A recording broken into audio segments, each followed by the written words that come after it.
Donc, ici, à la page 16, au numéro 15, on nous donne une distribution de données.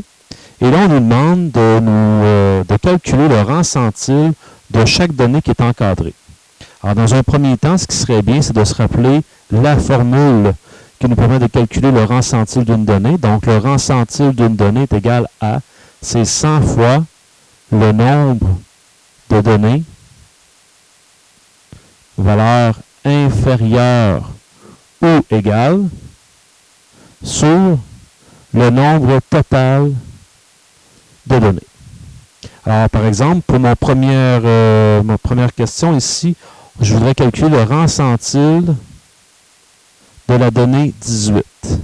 Donc, selon ma définition, c'est 100 fois. Alors là, je vais aller chercher combien qu'il y a de données qui sont inférieures ou égales à 18. Donc, j'en ai 1, 2, 3, 4, 5, 6, incluant 18. Donc, 6 sur...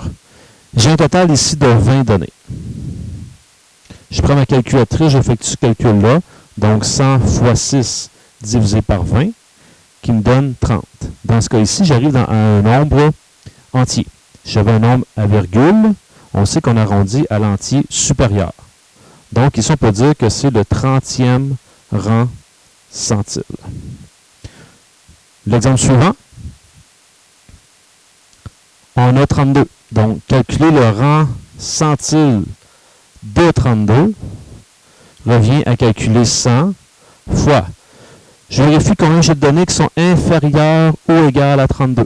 Donc, ici, je t'ai rendu à 6, 7, 8, 9, 10, 11, 12.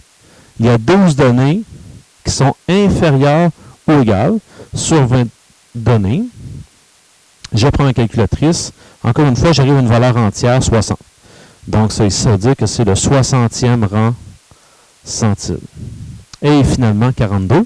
De la même manière, j'ai le rang centile de la donnée 42 égale, c'est 100 fois le nombre de données inférieur ou égal à 42.